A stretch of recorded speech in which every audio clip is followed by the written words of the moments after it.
Luminar 4, getting creative. So we're going to go into Luminar 4 and see what tools we can use to stylize this image and get it looking, a little bit more artistic and just a little bit more fun. So without any further ado, let's get started.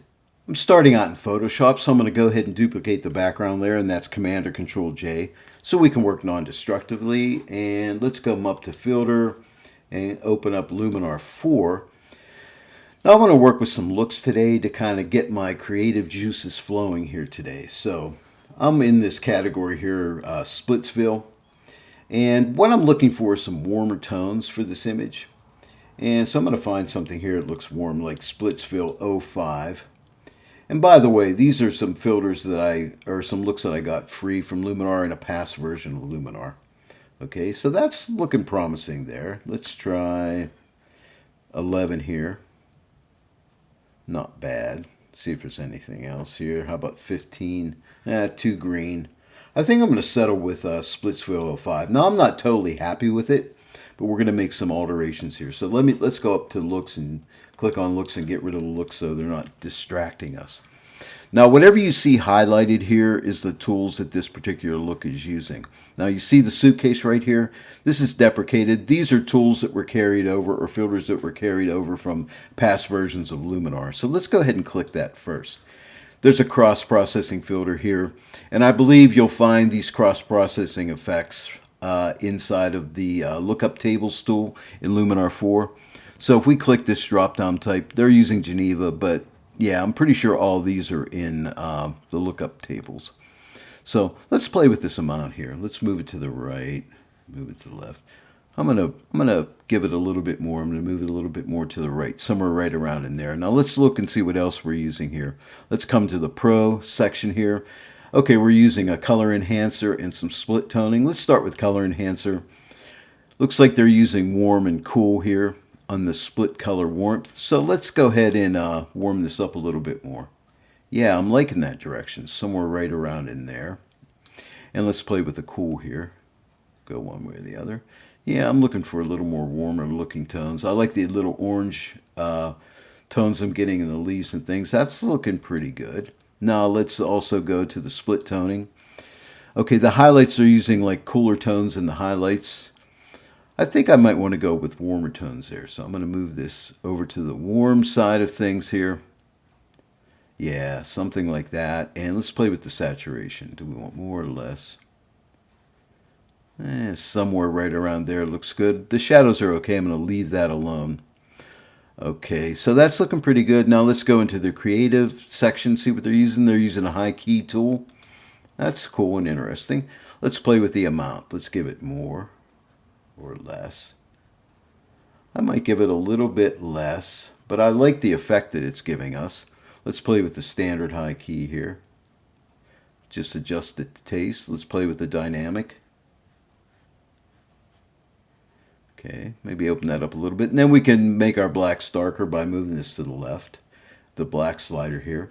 And I think I might do that. I want some decent amount of contrast in here. So maybe somewhere right around in there. Now let's see, we're also using some essentials. We're using a vignette. Okay. Let's toggle this vignette off and see, here's the before and after. Okay, so I do like that vignette effect. Let's open up the advanced settings and play with these sliders here. So let's play with the amount. Okay, maybe somewhere right around there. Let's play with the size. We can play with the position too, but I think it's looking pretty good. And let's see here.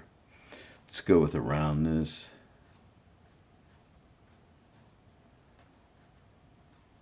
Maybe somewhere right around in there. And the inner light.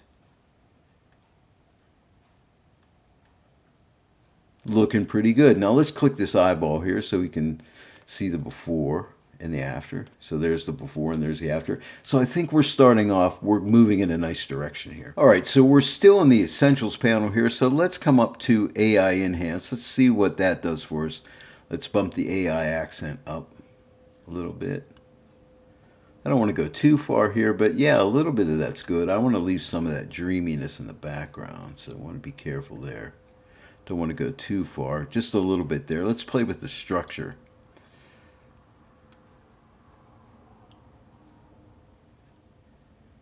Okay, now what I think I'm going to do with the structure is I don't like what's happening in the background, but I think I like it on the bird and maybe on the branch. So let's go ahead and click Edit Mask, and let's get a brush. Let's make sure we're on Paint In, and I'm going to leave my opacity at 100%, my softness at 100%, and Paint In. Let's go ahead and add that structure to our owl here, our cool looking owl. Okay, very cool. I'm going to use the left bracket key and make my brush a little bit smaller and just come across this branch right here. Okay, and maybe this branch right in here, some of these sections of detail. Just going to paint over those as well. Okay, now let's go ahead and click Done, and let's click this toggle here so we can see there's the before and there's after. Before and after. So I think that's a nice direction there. I like that little detail on our owl and on the branches. Let's try something. I'm going to come up here to the layers, add a new adjustment layer because I want to get another structure tool up, and I can't add another structure tool onto the same layer, so we need to add a new adjustment layer. And back into Essentials under AI Structure. Let's take the structure, move it to the left. I'm going to take it all the way to the left just to give me a nice soft background here. It might be too much. Maybe right around in there. And let's go to Edit Mask. And I just want to paint it in maybe some of these areas in here, okay?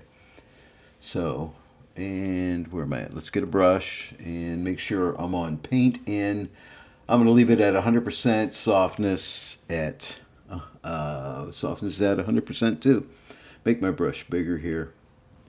And let's just go ahead and paint that softness in. Stay off that branch right there. Okay, so right down around in here. Let me make my brush a little smaller with my left bracket key.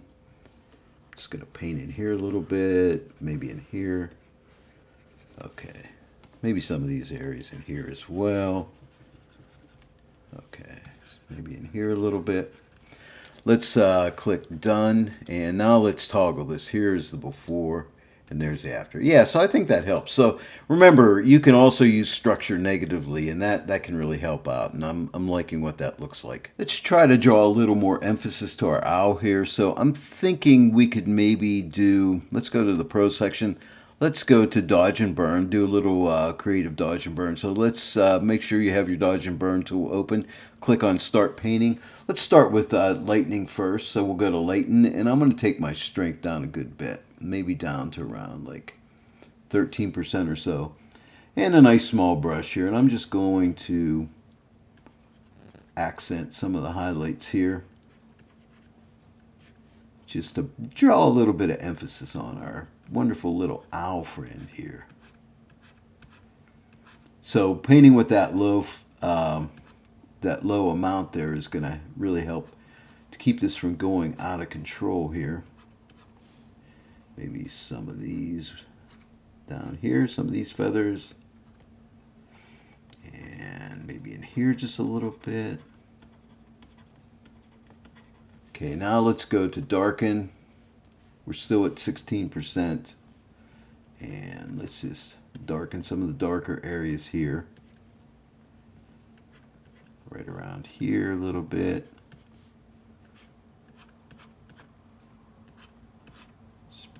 Yeah.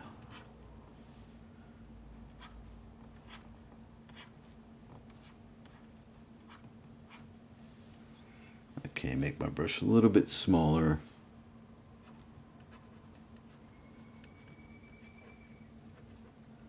Can hear some birds outside. They must know I'm painting an owl in here. Or burning and dodging an owl. Okay. Alright. So let's go ahead and click Done here. Let's toggle the before and the after. Yeah, see, that just brings some more emphasis into the owl. Now, if you feel you went too strong here, you can take the overall amount and ease that off a little bit. Let's see what that looks like before and after. Yeah, so that's nice. We want our eye to be drawn to the owl because he is the star of this show. Let's see where we've come from. Let's click on the split screen here. I love the split screen, okay? So here's the before, and here is the after. Hey, that looks really cool. It's a nice stylized image. I really like it. Now let's click on the eyeball here so we can see the before and the after. Yeah, I really like it. I think this is a really nice stylized looking image, and I think we are done. So all I have to do is, because I started out in Photoshop, as you remember, if you started out in Luminar 4, you don't have to do anything because everything will be saved. So I'm just going to click apply, and that'll bring me back into Photoshop. And now we can look at the before and after with this eyeball here. There's a before and the after. Hey, and if I wanted to, I could take this opacity and pull it back a little bit and put some of the original image back in with it. But, you know, and that looks kind of nice right there. But I'm going to leave my adjustment just the way it is at 100%. I'm really, really happy with that. And I think it turned out really nice. What do you think? There you have it, getting creative with Luminar 4. And I started out using a look, which really helped me to get moving in a different direction, helped my creative juices to start flowing, and I went in and readjusted things and that. So, hey, hope you enjoyed this one today. If you enjoyed this, please give it a like and share it with your friends. If you're not yet subscribed to my channel, please subscribe and click the bell notification icon. And then every time I upload a new tutorial, you'll be notified about it.